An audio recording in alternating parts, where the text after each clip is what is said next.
This is gonna hurt. It's time for the Suffering Podcast. It's a special type of person that runs towards the danger, putting your life on the line without any thought of the consequences to yourself, putting the needs of the many before the needs of your own. Knock on the devil's door often and somebody's going to answer. When the devil answers, the nightmare begins, and he hopes that you'll be easy prey and give up quickly. The choice to live or die is not so easy. Dying turns the pain off, while living turns the pain up. Carrying the burden of survival is a never-ending battle that lasts forever. I'm Kevin Donaldson here with Mike Failace, and on this episode of the Suffering Podcast, we welcome a very special guest, and that's Josh Vadell, to discuss the suffering of the wounded. Josh has survived, I think you'll agree with me, every police officer's worst nightmare. Worst nightmare. Every police officer and their family's worst nightmare. Josh, thanks so much for traveling all this way. Thanks for having me. You had a bailout from your partner. And wait till I give him some crap for bailing out on you. It's all good. Yeah, listen, Bill. Family's more important. Good, you're his family. Yeah, but he had it. I give him the pass for what he had to deal with. Just give him some crap on the back end. That's Yeah, all I right. will. Before we go any further, though, I want to give a big shout out to our marquee sponsor. That's Toyota of Hackensack. We don't trust anybody, but we do trust Toyota of Hackensack. So if you're looking for a car, go to them. Go to toyotaofhackensack.com. Let them find you a car. Josh, it's nice to have some South Jersey blood in here, man. I know it's weird being up here. I'm used to it now. All right. When I go down there, it's like a different world to me anymore. Although it's built up the same way. Are both of you over the Eagles' loss yet, or is it still sinking in? No, I'm not over it yet. I'm a Chiefs fan. Yeah, it is what it is. You know? You know, the funny thing is up here, you never see anybody wearing Eagles stuff. The day before, the week before the Super Bowl, I saw green jackets everywhere. And the other day in the gym, I saw a Chiefs jacket. I'm like, you son of a bitch. God, you can break. Traitor. It's enemy territory, man. You don't wear anything down in Philly or South. No. And my son, I teach my son the same way. I said, you rub that shit right in. Absolutely. Try walking down a Wildwood boardwalk with a Chiefs jacket on now. No, you'll be tarred and feathered. Yeah. Josh, every week we take a question from one of our audience members. This week's question comes from M_X, and it says, what do you consider to be success? I think what they're asking is how do you define success? And I thought this one was good for you because I imagine in the past couple of years going through what you've gone through, your definition of success has probably changed. Definitely. So what do you think? For me personally, I would say just not giving up and having happiness and health. That's a pretty basic goal for success. Yeah. You know, happiness and health, because without that, you got nothing. Right. Mike, what do you think? You know, I mean, to me, success is waking up every morning. You know, the things we've been through and some of the things we've seen. And Depends on who you're talking to. Yeah, that's you true. waking up in the morning might be failure to somebody else. You got that right. And I think the most important thing is happiness. You know, everybody said, you know, you see all the successful businessmen, you know, they get a lot of money. Does that really bring you happiness? That's I mean, I'd love to be rich and pissed off at everybody. But I've seen just as many miserable I'd people. rather be poor and happy. I've seen just as many wealthy people. They're just absolutely miserable human beings. Absolutely. So I don't think money is a metric for success. Definitely not. You know, years ago I read this book called The Millionaire Next Door, and in this book it basically went through like the average millionaire, what they wear, like a $300 to $500 suit. It's very humble, like the average millionaire. They live in a $500,000 house or a $300,000 house. But one of the things in this book it did is it really defined success and failure. Because everybody knows the word success, everybody knows the word failure, but if you ask somebody to define it, it's a very daunting task. And what they said was the definition of success is exceeding expectations. The definition of failure is falling below expectations. In the dating world, men set themselves up for failure all the time. Your first anniversary, you give your wife 3 dozen roses, right? Yeah. All right. Next year, maybe it's 2 dozen roses. You still gave her 2 dozen roses. All right? Right. But you failed. You failed. I used to say this with the police world. I used to know guys that never took a sick day, like you, never took a sick day. And I would take a sick day when I was sick. I wasn't abusing the system, but maybe I'd take, 5 this year and 3 the following year. Well, if you look at the metrics of it, I succeeded because they're expecting me to take 5. You know, if you took 2, which is still less than the 3, you failed from coming from a 0 year. So again, it's setting yourself up for success by having reasonable expectations. That's the bottom line to this. M_X, thank you so much for sending that in. Keep sending in your questions, and we'll try to get them on the air. So Josh Vadell, man, we've been talking about you. We've been wanting you in here ever since we met you. Like, I followed you, and the reason I followed you is I'm a South Jersey kid. I have a lot of friends on the Atlantic City Police Department that I grew up with, that I went to school with, including your partner. Yeah. And so when your incident happened in 2016, I watched everything. And, you know, of course, like every other police officer, I prayed tooth and nail for you to get through this. Thanks, man. So I know a little bit more about you. And when I saw you at that event, I recognized you immediately. I'm like, yep, that's him. Yeah. And then Bill and I got off talking about Holy Spirit High School. Yeah, it's funny. Of course, you guys knew each other. The one person, but Billy knows everybody everywhere. Well, Billy knew my brother because my brother's an officer in South Jersey. I never knew Billy. Bill Mazer, who we're talking about. I never knew Billy. Billy was a little bit older than me. I'll remind him of that every time I see him now. But him He's and I, pretty though. Yeah, he's a good looking man. He is. You know, if I was going that way, Right. we got a couple of people he can set him up with. Is that what you South Jersey guys talk about? Good looking guys. I've never been one, so I wouldn't know. But Billy and The I biggest have. compliment you can get is getting hit on by another dude. What Kevin did. Yeah, see, you see. Thanks, Nick and Mark. Just keep doing what you're doing. You know, it's a different world up here in North Jersey. Listen, I've lived up in North Jersey now more than I've lived in South Jersey. Wow. And but the one thing that binds us together, especially in New Jersey, when an officer goes through a critical incident, we do rally around our own. Absolutely. Without doubt. Yeah. So, Unbelievable. Josh, like I said, I know enough about you. Why don't you tell our audience a little bit about yourself? Okay. Do it. I just look at Yeah, you. you just look wherever you want to look. Okay. So If you want to look in the camera and look pretty, go ahead. Go do your thing, man. I don't want to break his camera. I can't afford to replace it. By the way, what you're going to find out in this episode is Josh has one of the most messed up senses of humor That's why he I've fits ever right in here. heard in my life. Just a quick story before you tell our audience who you are. Okay.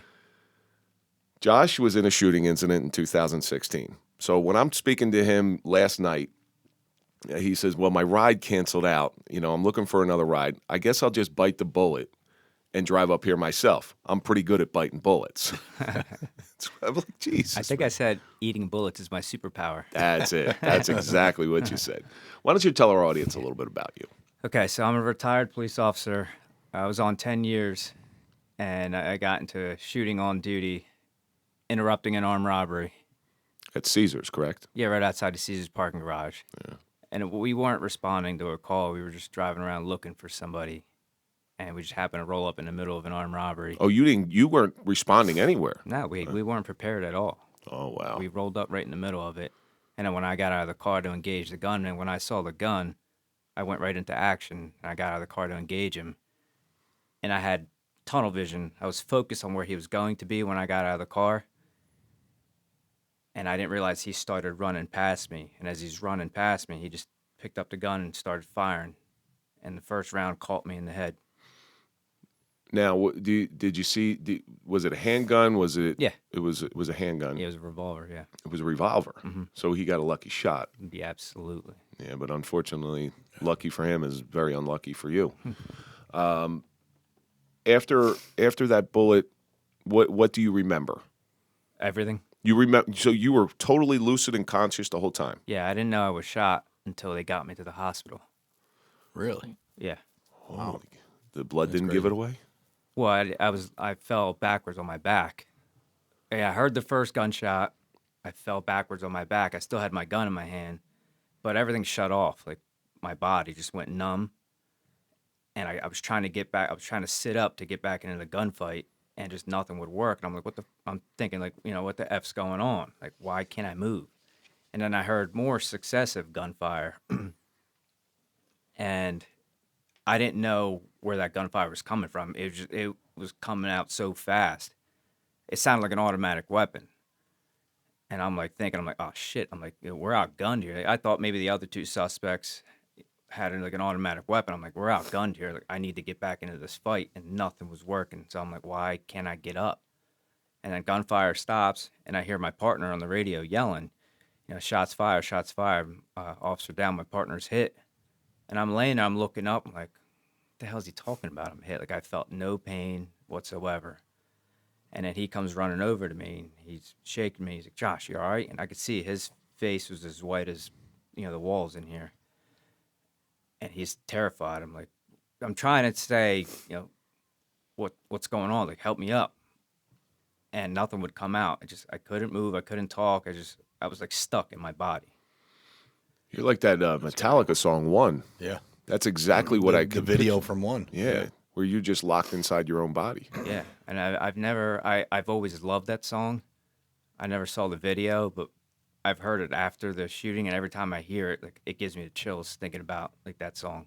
Yeah, it's obviously about somebody who goes down during a critical incident. They're conscious, but everybody around them doesn't know that they're conscious. Mm-hmm. Now, your partner, I'm assuming you've spoken to your partner that night since the shooting. Oh yeah, absolutely. So who do you think was more scared, you or him? Probably him. Yeah. Because And Josh didn't know what was going on. Your partner was seeing this thing. Yeah, and everyone else firsthand. that showed up right after. So as soon as you want me to continue? Or? Absolutely. Right ahead. Okay.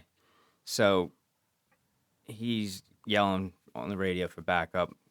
More guys start showing up, and Tommy's yelling on the radio, where's the ambulance? And the ambulance was staging because there was an active gun battle going on. Do you want to give your partner's name? Oh, yeah, Tom McCabe. Tom McCabe. Okay. Yeah. And I thought you were going to say Tom Holton. oh, no. Yeah, I know Tom. Yeah. Yeah. Wow. So I actually chose Tommy as a partner Yeah. because we had a connection on one call one time, and like I just knew his background in military. He was a go-getter like me. He wasn't afraid to go hands-on. So I'm like, this guy, compared to other people that I worked with, there was the older guys that didn't want to do shit. Oh, believe me, we know. And then there was the young go-getters, and I just connected with him on one call one time. I'm like, I want this guy to be my partner. And my wife gave me shit about it because back then we had to have the same days off as our partners. And at that time, I think I might have had like 9 years on, and Tommy had just gotten on. And he had, shitty middle of the week days. I could have had Friday, Saturday, Sunday off. And I picked his days off. My wife gave me shit. Why did you pick those days off? Why didn't you could have the weekends off with me and the girls? I'm like, well, listen, I put it to her like this. I could have shitty days off and come home in one piece, or I could have good days off and end up dying at work because I get stuck working with the slugs. And she's like, all right, fair enough. And that's one of the best decisions I ever made on the job was having Tom as my partner. One of the things that people don't realize is you have a city cop. We're suburban cops. You have a city cop, and every suburban cop thinks, wow, they must be these go-getters, that always busy type of guys. But what I found out is there's just as many slugs in the inner cities as there are in the suburbs. It's a level playing field across the board. Yeah. When I first transferred to my department, they used to switch it with people all the time. You get hooked up with a go-getter on midnight. Midnight flies by. Oh yeah. You get hooked up with one of these slugs. Oh yeah. Yeah. We had guys who used to just pull behind headquarters and go to sleep all night. Mm-hmm. I'd go in by the desk and I'd take the rest of the night off. I'd tell the lieutenant, listen, if I'm going to sleep, I'm going home to sleep. There was guys who used to bring pillows. I know these guys used to bring pillows. Those neck rolls that they get on the airplanes and all that. But I was very fortunate very early on in my career to work with a sergeant who had 20 plus years on. And he was just one of these old time sergeants, but whenever he worked midnights with me, he would ask me this question: "Hey kid, you get some sleep today?" "Yeah, I got some sleep. You want to do something or you want to relax? It's your choice." Because he knew that I was a young officer and I wanted to work. Like Right. that takes maturity, that takes experience, and that takes a special type of leader. And most of the time, I'd say 99% of the time, yeah, I want to work because there's nothing worse to me than doing nothing. There are some nights where you're just not feeling it. Yeah. You know, and you don't, you don't want to do something. You know, maybe you're tired, maybe you're not feeling good, maybe you had a rough day at home with the kids or whatever.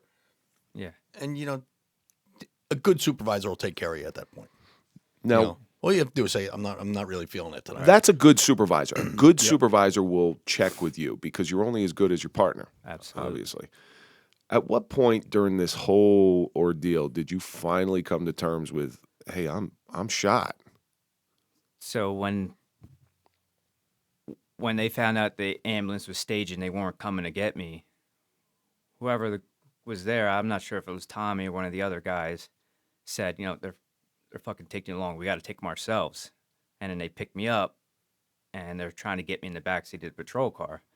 And as you know, the patrol car door is only open so far. So you got these two big dudes holding dead weight. I was 185 at the time, so dead weight, they're struggling to get me in the back seat. And as they're doing that, I could see the blood just pouring out of my head.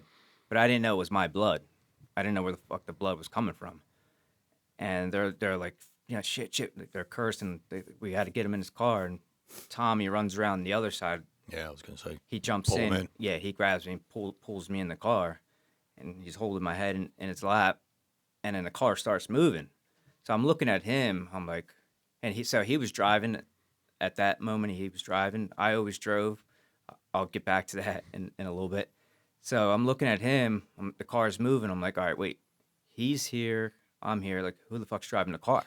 Like, I'm thinking, like, I'm trying to process, like, if he's here, who's driving the car? And he's putting pressure on the wound, and I didn't feel any, like, pain in the bullet wound. Like, I guess my head must have slipped, or he was pushing so hard here, the left side of my head started hurting from the plastic. The patrol seat, the back seats are plastic.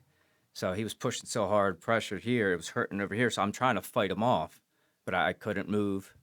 And in the car, we get to the hospital, and the guy driving was coming in. I remember specifically, he was coming in so hot, he almost couldn't stop, and he almost drove into the trauma bay of the hospital. The brakes. You ever get that on chases? Your brakes go out. Oh yeah. Yeah, your brakes heat up, and they no longer The work. smell of burning brake pads. Oh, yeah, that's awful stuff.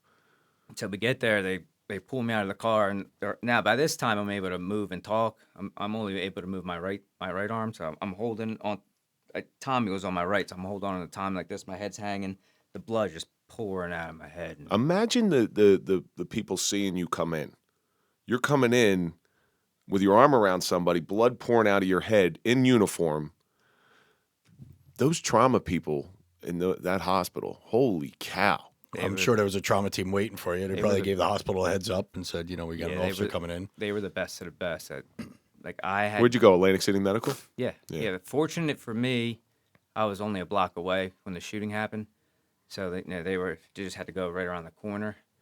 And as I'm holding on to Tommy, the blood's pouring out, and I'll never forget the sound. It was like if you took this water bottle and just dumped it out, that's what it sounded like, except it was like thick arterial blood. So it was like slopping. It was like slopping on the pavement.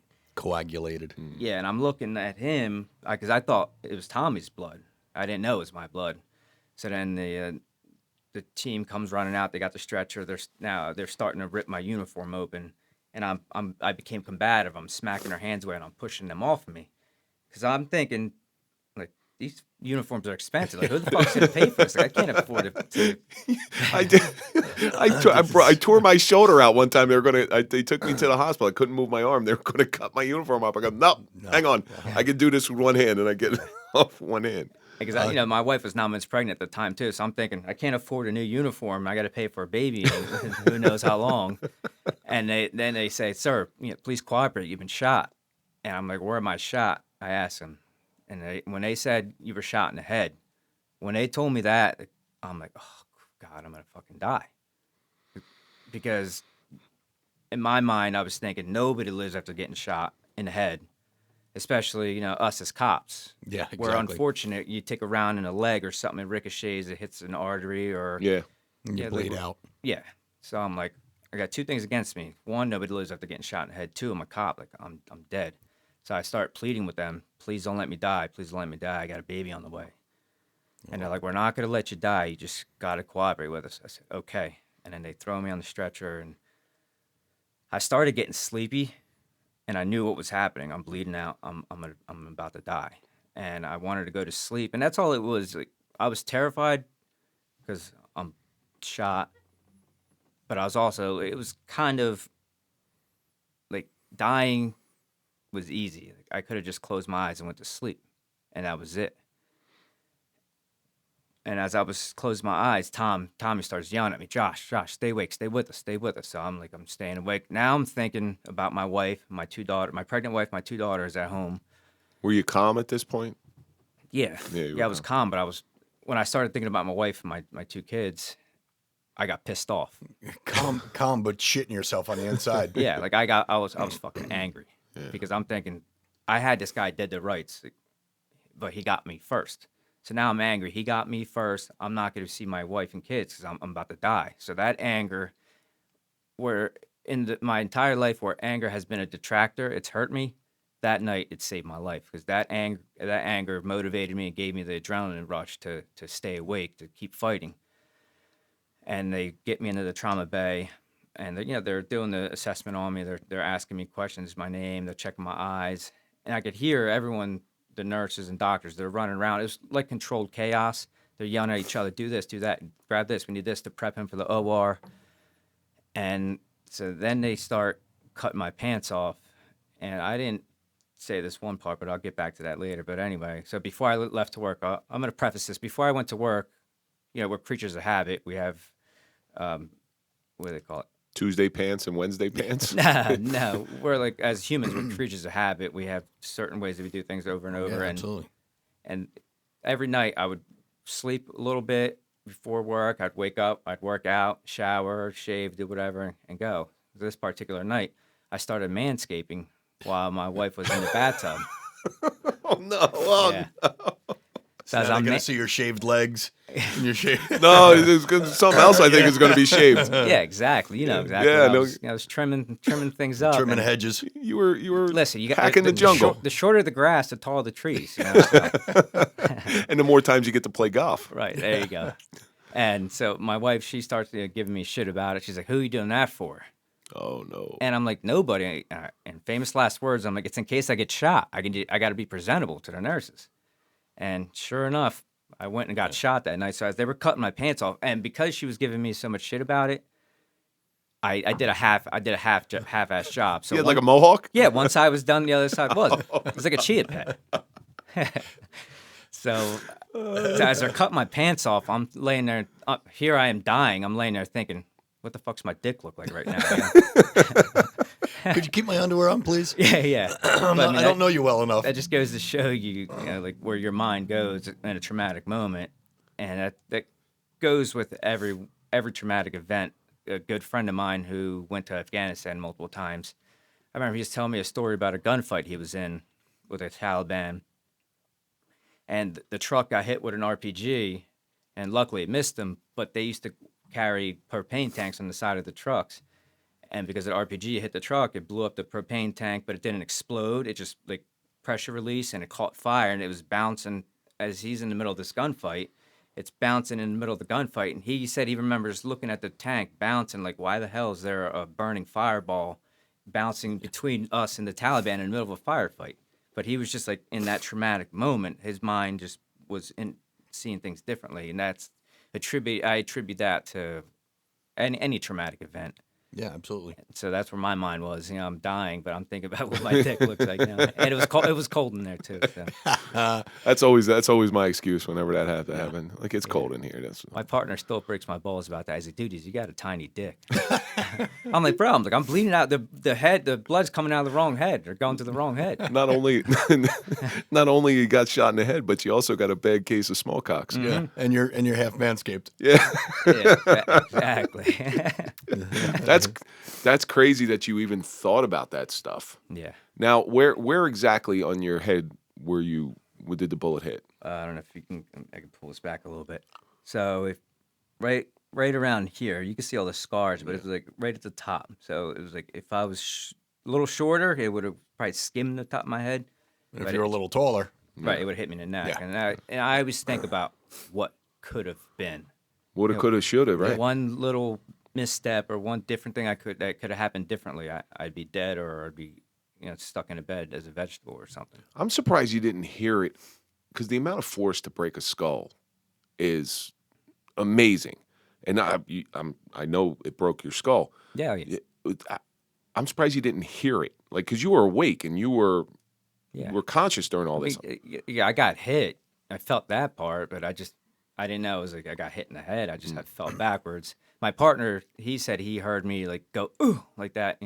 Like, he heard me get hit, and then because he took off running after the suspects, he returned fire, and once he lost sight of him, he took off after them to see where they ran, and then he came back for me to check on me. Yeah, I mean, we talked about it before too. Audio exclusion. When you're in that fight, your hearing shuts down. Mm-hmm. So maybe that's why you didn't hear. That's the funniest thing in the world, because I experienced that as well. Yeah, so did I. In my shooting. You're in the range qualifying twice a year, and every once in a while I used to just lift my ears up just to get a taste of the bang. You want to see what it's like, and it rings your ears. Or if another team's on the line and you guys are sitting by the break table or something, and they start going live, and you son of a bitch. Tell me that, But when you're involved in it, during my shooting, my shots sound like this. Yeah, I didn't hear any ringing in my ears, no tinnitus, no nothing. Oh, really? Yeah, it seems like mine was heightened. Yeah, I didn't hear any of it. They say that certain senses get heightened. Usually your ears shut down and your eyesight gets heightened. Yeah, and the doctors, they don't understand. Like, nobody can explain why I was still conscious and how I'm able to remember such minute details so vividly. And like, I told this story before I heard anything. I didn't know. I didn't talk to anybody before I was telling the story. I just went into the first time actually I told it was to the prosecutor's office when they interviewed me for the trial. So how much surgery did you have to go through before you're going to maintain your life? Oh man, I mean, I went through the initial surgery that night where they removed this whole right half of my skull from here all the way back to back here. The whole entire skull was removed. I saw a picture of you with a hat on, and you could see the indent. Yeah. Yeah. Yeah, it's actually, I mean, I got pictures on my one Instagram. It shows it's actually, my head was scalloped. There was a news reporter that used to go on TV. He got hit with an IED in one of these places, and he lost half his, same thing, kind of lost half his skull. But he used to go on TV like that before he got it fixed. Wow. Yeah. I used to have to wear a helmet, and I can't believe he would walk around without a helmet. Because I had to wear a helmet. I saw you when you came out of the hospital, yeah. Whenever I was out of a seated or laying down position, I would have to wear this helmet because nothing was protecting my brain. I used to be able to push on my brain, and when my wife would You push on your brain, your leg move? No, my dick would get hard. Nah, just kidding. Honey, press this button right here. Yeah. Called it the V button. But anytime I'd get my hair cut, the clippers, when they would cut here softly, the clippers would vibrate my brain, and I could feel my eyeballs vibrating too. Holy cow. That's crazy. Yeah, it was insane. So how long did you have to live like that with missing half your skull? 6.5 months. And what was the reason that they waited so long? Swelling? Yeah. Swelling. Okay. Because I had a ton of swelling. And what else? I think it's mostly the swelling, make sure everything was Now, before we get into any of your homeostasis. recovery, tell me about the suspects. Tell me about these pieces of garbage. All right, so they actually weren't even from the city. They were from, I believe, like Camden or what the hell's around there, like Millville. Like it was near Camden. They were from that area. I forget Bridgeton. They were from Bridgeton area. From Bridgeton. Yeah. But Bridgeton always used to be a pretty nice area. And they apparently not. Yeah, I guess it changed. They came to the city specifically to rob somebody. And like Atlantic City goes through different phases where one gang is in power for a while. The department does their investigation. They arrest a big group of them. They're out. Then somebody else tries to move in. It's like a power. Everybody's always struggling for the power of controlling the drug trade there. So these Philly and Camden guys would always come to the city to rob the AC guys or kill them or whatever. It was back and forth. So they came to the city specifically to rob an AC drug dealer. Well, it's got to be like shooting fish in a barrel. You hope you hope the guy you're robbing has won that night and he's walking out with a ton of cash on him. Yeah. And these guys they were smart. They approached the victims and asked them, we want to buy some weed. And they were going to do the deal, but then the suspects wanted more. They're like, nah, we want like an ounce. Because they were going to rob and kill them for the ounce, as drug dealers do. And, they stalked them all night. They have them on camera, on surveillance, like stalking the victims for a while that night. And then they finally got them in that alleyway and pulled them in. And then up you come. Yeah. Wow. Just passing by. Did they finally catch him? Obviously they did. I know they did, but yeah. So there was 3. The initial shooter, he died that night. My partner shot and killed him, and then the other 2, they ran. They got on the train back to like Camden, Bridgeton area. Your partner. So your partner. Let's do an after action report on what your partner has gone through this night. Mm-hmm. Shot and killed, which carries legal ramifications and mental ramifications on down the line. Seeing his partner clinging to life, right? And your partner, you take a bit of responsibility for your partner's well-being when you're on the road. Absolutely, it's a brotherhood. Yes, your partner's your brother. He's and now you I'm sure you knew his family and everything else. Absolutely, yeah. You don't want to let down the family. You don't want to be the one knocking on a door and saying, guess what? And I'm certainly not discounting the fact that you got shot in the head that night, but the pressure that he was under, I can't deny that at all. Absolutely not. And I couldn't fathom the roles reversed. And for him to have the wherewithal to engage and then come back and help him and get him to the hospital with a clear head. I got to see if I could find the shot spotter from that night, and then you guys will understand how fast he was shooting. He, dumped the mag, combat reload, and started shooting more. Your partner? Yeah. Okay. Because we always rehearsed. That was 2016. That was a couple months after the Dallas 5. Mm-hmm. Yeah. So I had come back to work from an injury, and it was a new department. After the Dallas 5, they started pairing us up in cars, and that's why I chose Tommy as my partner, because I was familiar with him. I knew he had his shit together. And we always rehearsed. Every time we'd get in the car, I'd be like, yo, Tommy, what do we do if one of us goes down? And we came up with the plan is just fucking fire every round you have until the threat stopped. So, just dump them. We always rehearsed it every single night, and Tommy stuck with the plan. He just dumped his mags, and Tommy didn't know the suspect was hit because the dude was hopped up on PCP. So he took a round in the upper back, which nicked his aorta or something. He was able to run another block and a half. He ran into the... Wait, he ran a block and a half with a nicked aorta? Yeah. Holy cow. PCP in bed, guys. Yep. Holy cow. He actually ran into the casino parking garage, stole a golf cart, drove around the garage trying to get out of the garage with the golf cart, couldn't find the exit, so he hopped over the wall onto Pacific Avenue, which isn't that far of a hop. Gets on the Pacific Avenue, runs up to a car that's waiting at a red light, tries to carjack a woman at gunpoint. She takes off through the light, and then he runs another half a block and collapses in the bushes and bled out. Wow. I mean, it's amazing. It's amazing. I've seen officers get minor gunshot wounds, fingers, hands, stuff like this, and bleed out, and they'll die. Yeah. These guys, they got a nicked aorta, and he's running around for another 10 or 15 minutes. Yeah, it's messed up. Yeah, I know. They're just made out of rubber. Yeah. They really are. But you have a very long road ahead of you after you finally get stabilized. Yeah. How long were you in the hospital? So I was in a coma they put me in a medically induced coma. Did they at least shave the rest of your balls? Nah, they let that shit grow. It's terrible. You walked out of the hospital like this. Yep. Got an afro growing. Half fro. There you go. That's a good one. I think I was the third. So I was in the hospital for 12 days, in ICU for 12 days before they stabilized me enough to be comfortable that I could be moved to a rehabilitation facility.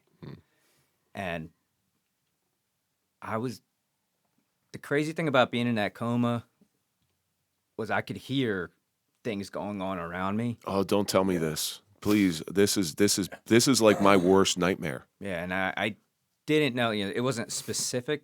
I didn't know what was being said. I could hear it, and I was what do you call it? I was I can't think of the word. I was like turning it into my own thoughts. So I was having dreams. If somebody was in a room talking about, let's say it was a couple of my boys, like, damn, we were just at the bar with him drinking, and here he is now. I was having a dream that I was with my boys at the bar having drinks. All this just running through your mind as you're in a coma. Yeah. Do you remember when you went through your medical training, and do you remember them telling you, do not say anything over somebody who you think is dead? Yeah. When you're doing CPR on someone. Do not say anything. They'll remember it. Yep. And that's the same line right now. Yeah. Now, here's something that's going to be heartbreaking for everybody. When's the first time you were able to contact your wife? So she was actually there. Yeah, but you got to speak with her before you were put into the coma? Oh, no. Nope. I didn't see her until they brought me out of the coma. Do you know how they told your wife? Yeah. She told you? I'm Yeah. assuming she said this to you. Yeah. Yeah, and the crazy thing about this whole story is my wife, I was in a bad place at that time. I was out a lot drinking with the boys because I was trying to get it in before the baby came, because I knew once the baby was there, it was over. So I was hitting it hard, and she was mad at me because I was always out, and she was having these dreams that I wasn't going to be at the birth, that something was going to happen to me. And then she was thinking that it was going to be because I was drinking. Maybe I'd leave the bar drunk and get to an accident, and that's why I wasn't going to be at the birth. And she dreamt that, they went to the house and told her. And also, I dreamt that evening before, I dreamt that I was shot, that I had gotten to a shooting. And I remember waking up terrified. I told her, I was like, I just had a dream, a nightmare that I got shot. I got to call and tell Tommy. But I never got a chance to call and tell Tommy. And so when I left for work that night, she went to sleep. I spoke to her one more time before. She's like, I'm getting tired. I'm going to go to bed. I'm like, all right, I'll see you in the morning, babe. Love you. And we hung up, and that was it. And she woke up to a knock. A friends of ours at the time, she was a coworker of mine. She called my wife. She's like, can you come downstairs? She's like, for what? She's like, I'm out front. And my wife wasn't thinking that she was going to get told that I was shot. She was thinking, because our two friends were out at a restaurant, she thought maybe her husband and her and her husband had gotten into a fight. So the wife, my coworker, came to talk with my wife. And when she opened the front door, she said she just saw patrol cars and a sea of cops. And the first thing she said, she asked them was, is he alive? Because she just had that feeling. She knew. She knew when she was coming down the stairs of our house that this is what she was about to be told. Yeah. So when she opened the door, she's like, is he alive? And they're like, yeah, but we have to go right now. So they put her in the car, patrol car, and rushed her to the hospital. And when they got to the hospital, and I credit my wife with being way tougher than I am. She was 9 months pregnant. They get her to the hospital. They tell her, I'm in surgery. The neurosurgeon will be out shortly to speak to you. And she's in the medical field, so she's thinking, neurosurgeon, like, what the hell? She didn't know I was shot until she thought maybe car accident. And when she heard neurosurgeon, she's like thinking, like, did I hurt my spine or something? Am I paralyzed? And then when she spoke to the surgeon, he told her flat out, your husband was shot in the head. I'm sorry, I did everything I could. I don't know if we don't know if he's gonna make it. And I just found this out not too long ago that she dropped to her knees when she heard that. Surprised she didn't go into birth right there. And or go into labor. And this is why I credit her with being tougher than me, because she kept her composure, made sure the baby stayed safe, made sure I got the best care I could have gotten, and was also dealing with our other two daughters being at home while not knowing if her husband is going to survive.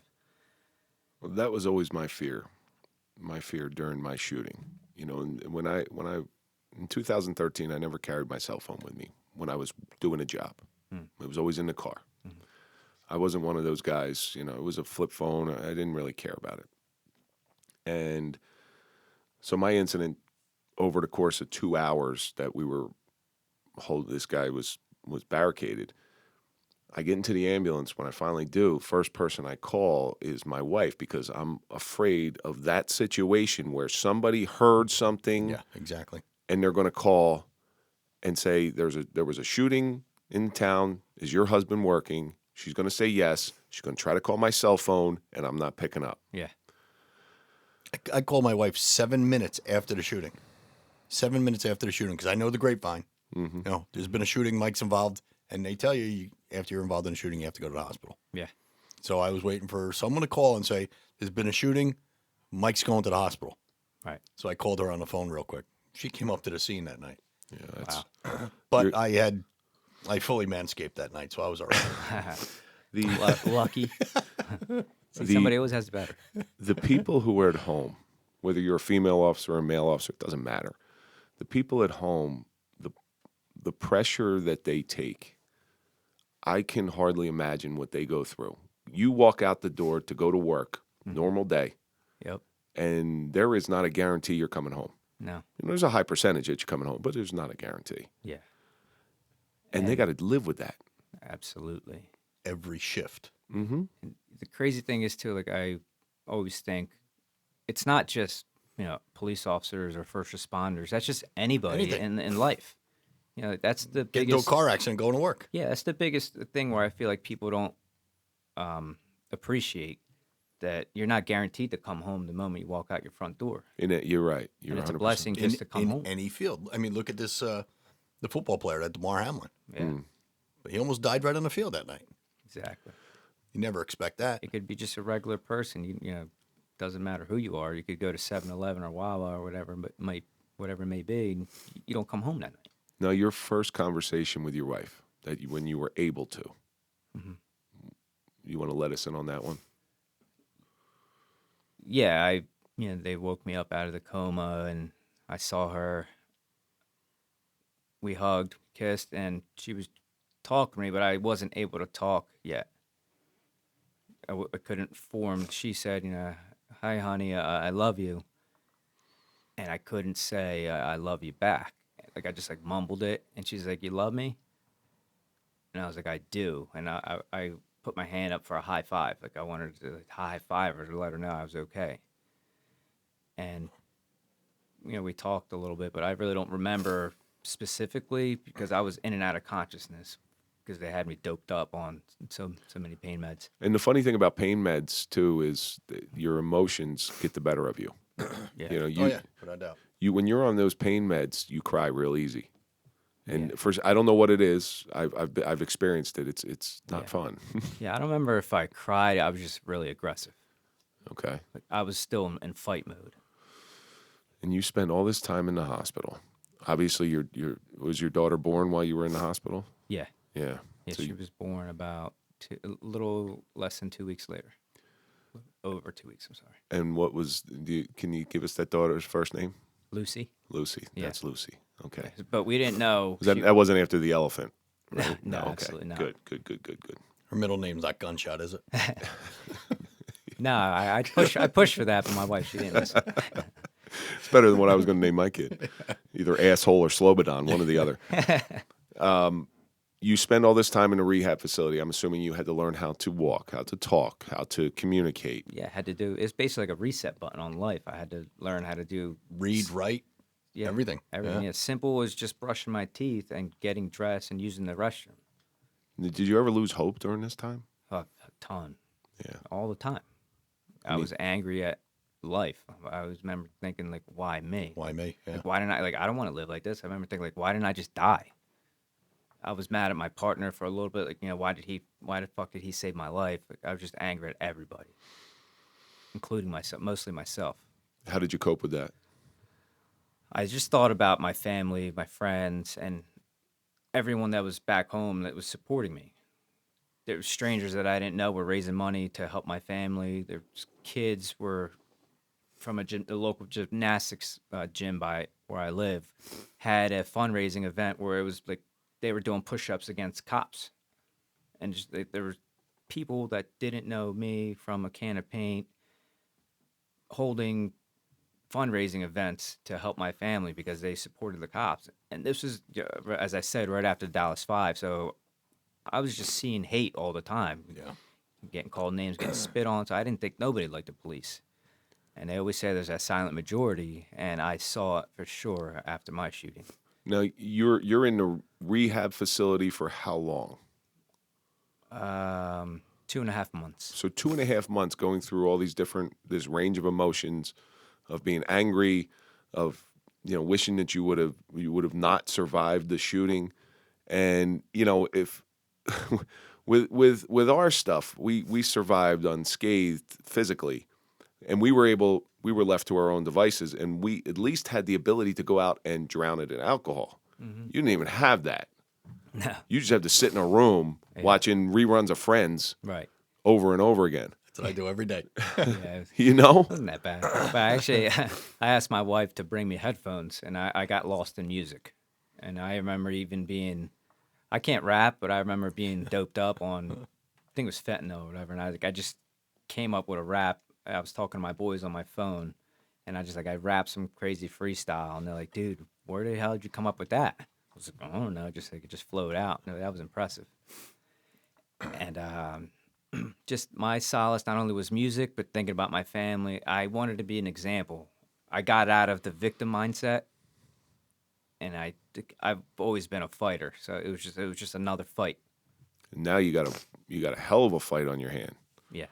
I was going to say too, how frustrating was it to go through rehab too, trying to do things that you used to do second nature. That's the one thing they don't have at 3 Acres. 3 Acres is one of our sponsors. 3 Acres luxury condominiums in Jersey City. Okay. They have everything else, but they don't have a rehab facility. Hey, listen, maybe they'll get one there. Yeah, now that we bring it up, maybe they will, because that would be more accommodations that would suit your heroism, your ability to move forward and fight. Accommodations in rehab facilities usually aren't. It's not a 5-star hotel. You're there to heal. Absolutely. But it should be. Right. You should get the best beds. You should get the best care. I did. My wife, credit to her again. She's like a pit bull. She fought workers' comp because, believe it or not, I don't know if this is going to shock you guys. Good thing you're sitting down. Workers' comp didn't want to pay for anything. Of course not. They didn't want to send me to the facility I ended up going to. My wife had to fight with them, and they were like, "No, we're not going to do it." She's like, "All right, fine. I'm going to go to the media and let them know how you're being." And as soon as she said that, like, "Oh yeah, whatever he wants." It should be whatever you exactly. Almost lost your life while doing your job. Yeah. Protecting somebody. And even the guys that took over the state, the state guys that took over the city, the state takeover, they even threw it in the PBA's face that they were paying me still. They're like, you damn well should keep paying him. Exactly. He got shot in the head. Like they were like, when it was through contract negotiations, they're like, hey, listen, we're paying for your officer who was shot. And they're like, why even bring that up? Yeah, exactly. God, Because people suck. So your wife is a brilliant person, because being an officer in your situation, you have an enormous amount of power through the media. A hero in blue gets shot, and somebody doesn't want to take care of the aftermath. Right. Mm. Yeah. So when you come out and you see daylight and you're wheeled out, I've seen the pictures. Coming out of the hospital. Yeah, you see that daylight. Should have went to the Grand Saloon. Really should have went to the Grand Saloon. Grand Saloon takes care of us as one of our sponsors, but 940 Van Houten Avenue, they love their police there, they love their military, they love the first responders. But what did you do the first? So they prepared me for leaving the hospital, and the craziest thing about leaving was I thought I was in my basement at home.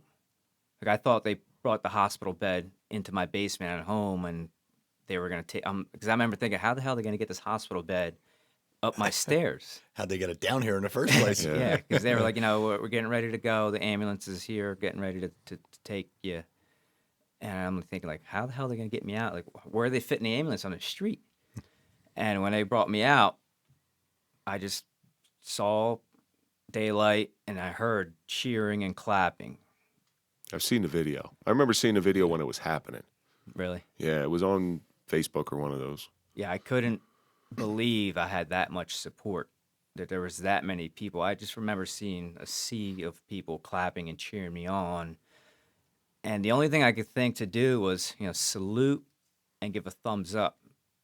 Could you talk at this point? Yeah, a little bit, but not loud.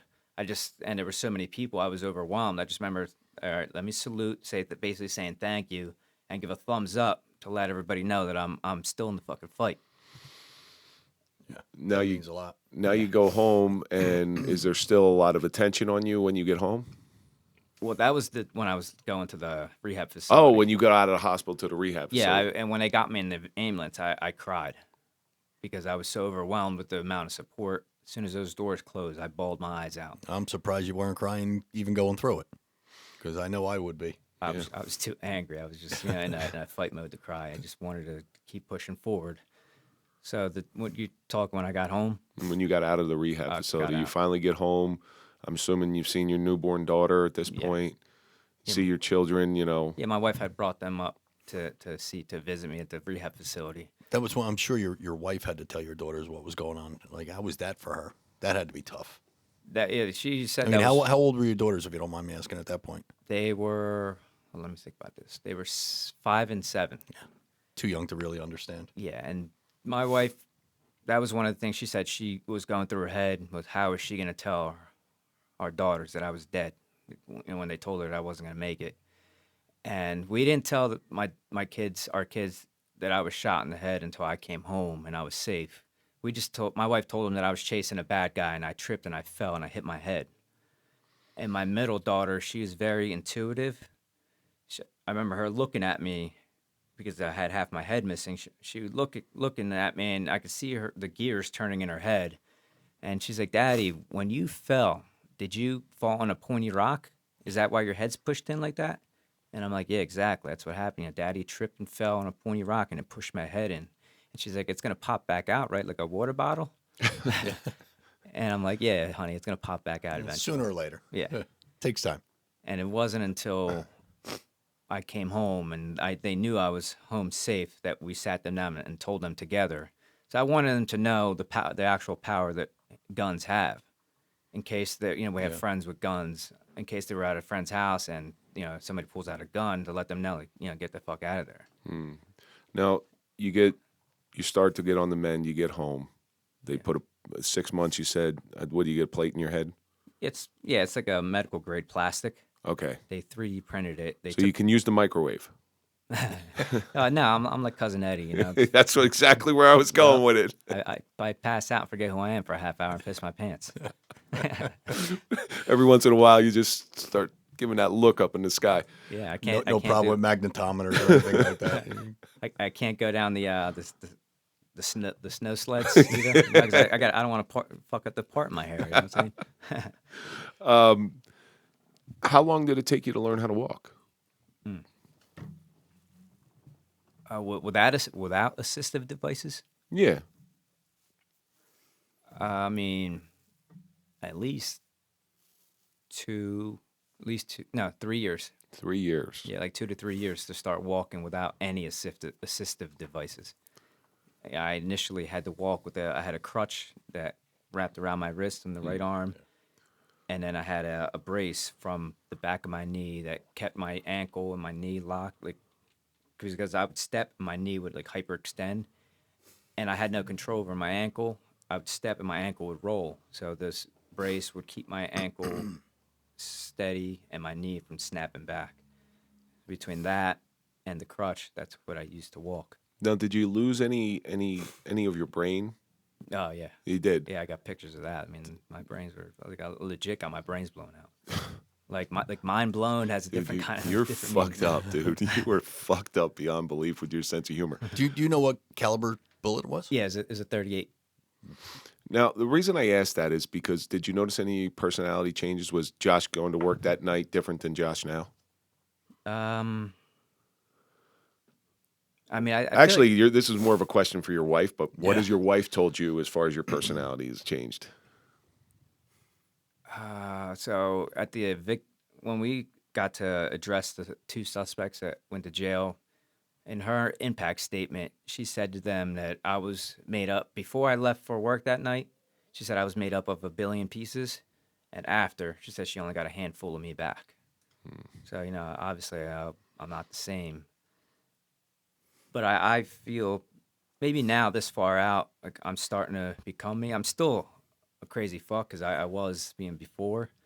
I'm just not as A like little more reserved now. Yeah, I'm smarter now. Yeah.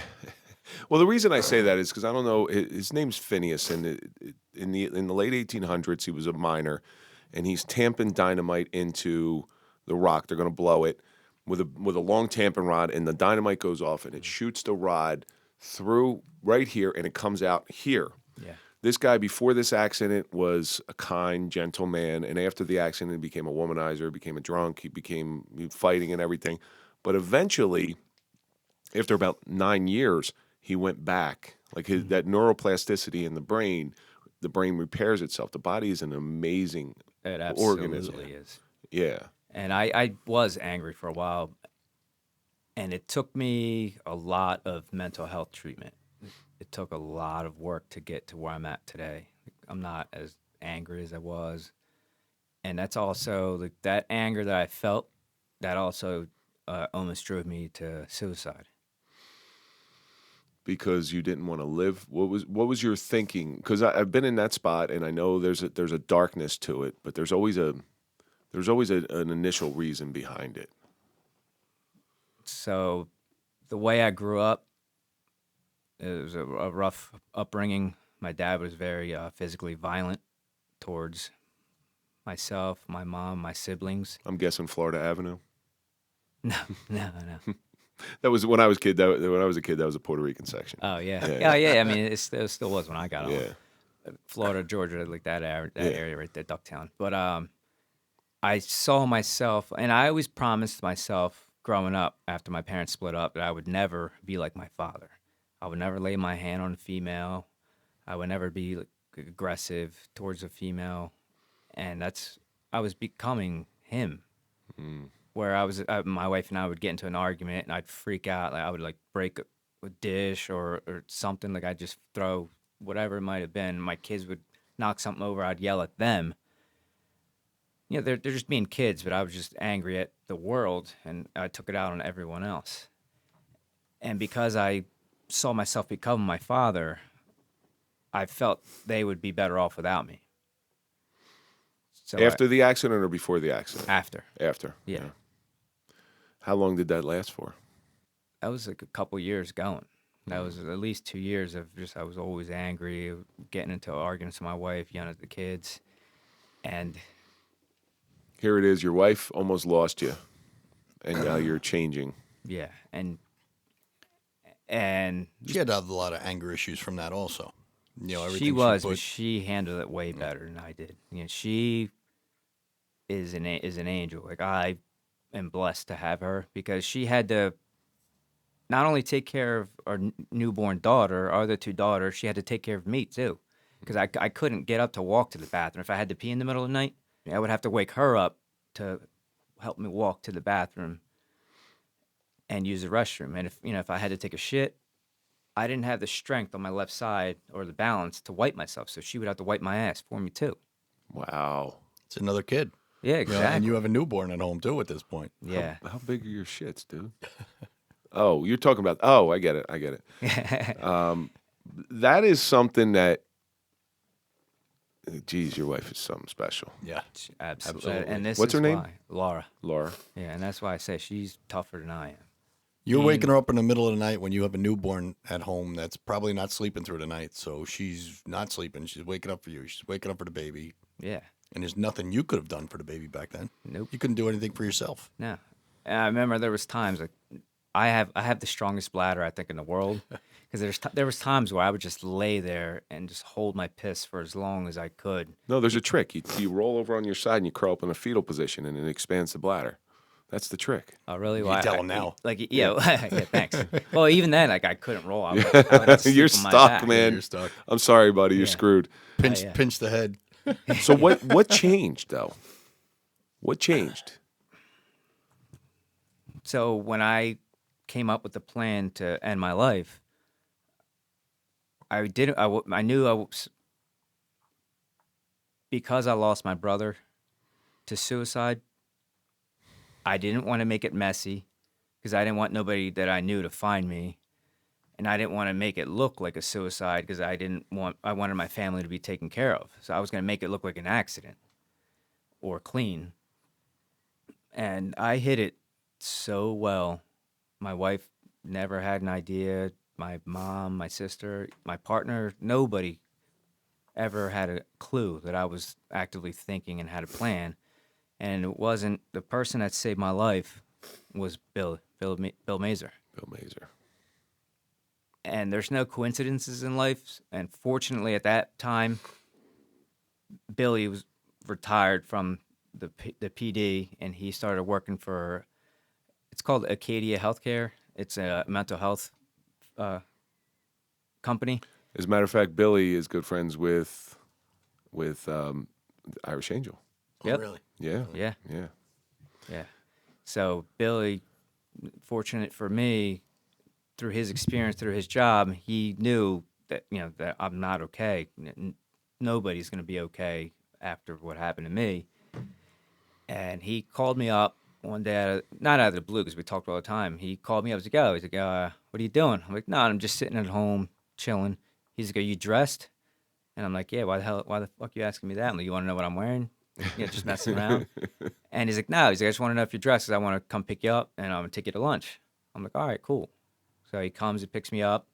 We go to a local diner, and we talked on the ride there. Nothing was said about how I was doing. We get to the diner. He sits across the table from me, and he's like, yo, how you doing? How you been?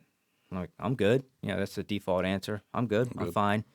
And he's like, but no, seriously, like, how are you doing? Like, how you feeling? I'm like, I'm good, bro.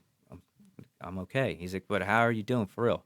And I'm like, why the fuck do you keep asking me the same question? I'm like, I'm good. I told you I'm good. And then he posed the question a different way to me. He said, how are you feeling emotionally? And when he said it that way, I'm like, fuck, man, he knows. And he's the first person I flat out said, Billy, I'm actually thinking about killing myself. And like it felt like a weight was lifted off my chest and my shoulders when I said that. And I expected him to be like, what the fuck? He was like, I know. I sat back. I'm like, what do you mean you know? He's like, well, you've been through a traumatic event. These types of traumas bring up deep-seated traumas from your past, your childhood, and everything. It's just a normal course of events. And he's like, I want to get you help. I'm like, how are you going to help me? And because of his company, they own numerous healthcare facilities all over the country. He got me to go to this place in Arizona called Sierra Tucson. Mm-hmm. And I went away there the first time for a month. And as we were talking earlier about success and like money being success, the first time I was there, I met multimillionaires that were drug addicts and alcoholics. Because of some type of trauma they suffered, they were able to be successful, make a ton of money, but they still suffered. And here you think, like, what is somebody that has the world by the balls? What do they have to worry about? And no, everybody suffers some type of trauma. Believe it or not, there are many, many, many high-functioning alcoholics that are ultra successful. Yeah. Because their company lets them because they do such a good job, their company lets them get away. Take off here, come in late here. Right. Yeah. As long as you're getting the job done, they don't care what you do on the side. Just keep Exactly. making us money, you keep making money. Yeah, and I met all these people there and hearing their stories, I was afraid to share my story because I didn't want to talk about what happened to me. Especially outside of law enforcement. Yeah, You don't want to tell civilians what's going on. Exactly. I'm listening to everybody tell their stories. I'm like, I can't fucking share this. There's men, these successful businessmen, talking about being molested as kids, as children. And they going in detail about stuff, and then listening to women talking about how they were brutally raped or whatever stories they were telling. I'm like, my shit does not compare to that. Like, I'm not sharing this at all. Comparison is the thief of joy. Absolutely. And it took me a while to finally build up the courage to share my story, because I'm listening to all these other patients. Like, if they can do it, I can do it too. So I shared my story, and those same people that I admired for their strength and surviving what they survived, they came up to me and said that they admired me for my strength for surviving what I survived. And I motivated and empowered them to be stronger in their recovery and their sobriety. Like, I gave them perspective with whatever they were going through. Is this what led you into your new life, into speaking and the Josh Vadell Foundation? Absolutely. Tell us a little bit about that. So another thing of why I wanted to commit suicide, why I wanted to die by suicide, was I felt like I had no purpose anymore in life. I couldn't. Sounds familiar, doesn't it? Kidding. Yeah, I couldn't go to work and produce for my family. I couldn't Start a make money. podcast. It seems to work. It's easier to come on. You could just leave. You don't have to help us break down and all that. Exactly. Yeah. I have no rules when I leave here. In all honesty, it's a common thread among somebody who's gone through a traumatic incident, loses their career. You went to work one day and never went back again. Exactly. And now what? Now what do you do? Yeah. And something you put your whole heart and soul into. Like, I could tell you're a guy that loved the job too. Yeah. And now all of a sudden that job is gone. Yeah. Like you said, it gives you no purpose. Mm-hmm.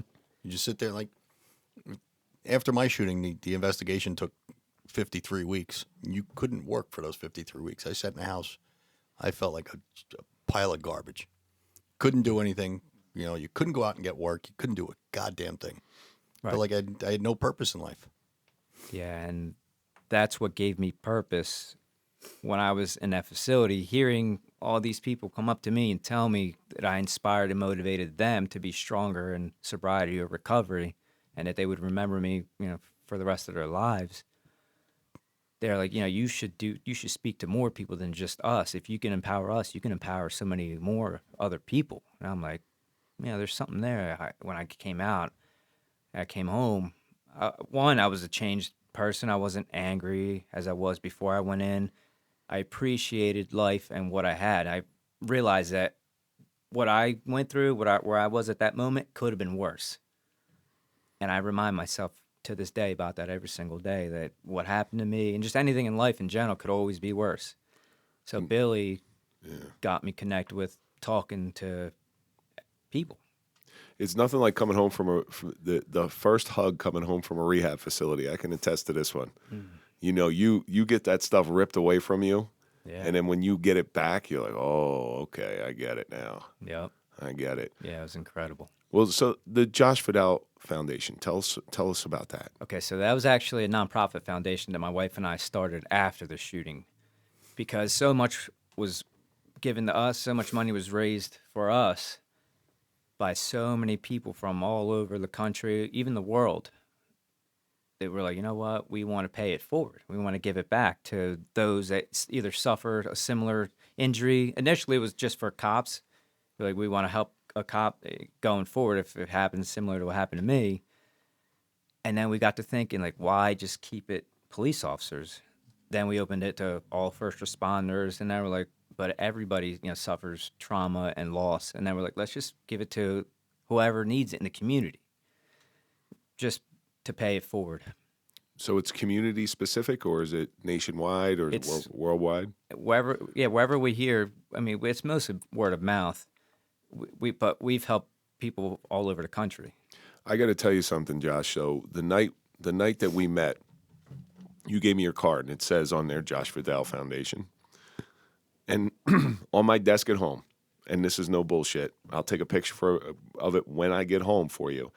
On my desk sits your card, because when I came home that night, I put your card on my desk, and I sat it where I wouldn't normally sit a card. Yeah. And that card hasn't moved. And every single day, I'm not kidding you, every single day, I look at that card. Yeah. Do you have the quote? Like, is it the quote part or the front part? The front part. Okay. The front part. And I just look at that, and there are times, like Mike will tell you, we have our moments. We have our moments. We can't say we're 100% past our stuff. But I'll take a look at that card, and I'm like, at least I shaved all my balls today. Yeah. I'll never make that mistake again. That's why. Why do you think I was late getting here? God forbid he gets into a car accident. Right? Yeah. You know how hard it is to work around a tree, a sequoia, giant sequoia with one hand, bro. It's hard. Hey, all I know is mine works. It's worked twice. I'm good. Yeah, luckily me too. That was another thing. They didn't know if that was going to work. Mm-hmm. Oh, see, then, okay. And it was a celebration. Now I understand why you were suicidal. Yeah. Now I get it. Well, actually, I got my first erection in the ICU. Hot nurse? Yeah. I mean, at that point, they were all hot. Josh, you got an amazing story. An amazing sense of humor, too. Yeah. I mean, I like talking about my dick. It's a short story. Can I just tell you one more thing real quick? Go ahead. So, no, actually, when I got that first erection, because I couldn't go to the bathroom, like, on my own, they had to cath me, and the catheter hurt. So, when they took the catheter out, and they put a Texas catheter on, which is like a condom catheter. And when I got hard, it cut off the fucking circulation, so the blood wasn't able to come back out. It was like a cock ring. Yeah. And I remember waking up, my dick hurting, and my one boy was in. So I always had to have somebody watching me because I was a maniac. I was in that fight mode. I was trying to fight to get out of the hospital because I wanted to get going. I didn't want to lay in the bed. So I remember waking up, my dick was hurting, and I saw it was my boy Danny. I'm like, Danny. He was sleeping. He's like, what? I'm like, my dick hurts.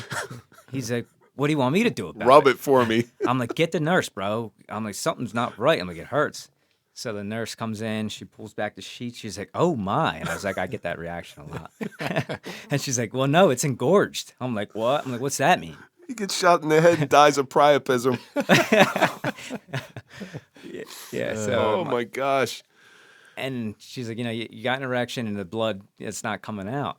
And I was like, it got hard. She's like, yeah. And it was like a celebration. Yes. that it got hard. Like, it works. Okay, life's worth living now. Yeah. Life's worth living. And no, I think there's only been one person ever that's ever asked my wife if it works or not.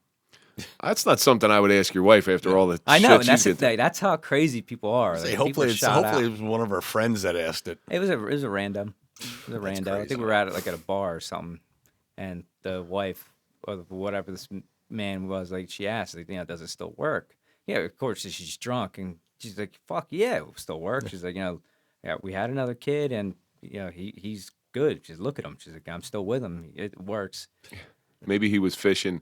Guys are fucked up because maybe he was fishing like, well, if his doesn't work, mine does. Yeah. This doesn't work. What are you doing later? I wouldn't put it past him. Yeah. I really wouldn't put it maybe past the wife, Yeah. It's not every day you get to ride a hero's dick, right? By the way, tombstone quote, bro. Yeah. Tombstone quote right there. There you go. Yeah. That's a mic drop for you. Josh, you have this really amazing story. Where can we find Josh Vadell Foundation? Oh, so we're on Facebook now. I have to get the Instagram back up because I don't know what the hell happened, but they deleted our Instagram and all the photos we had on there got deleted. Really? Yeah, so I got to start it back up.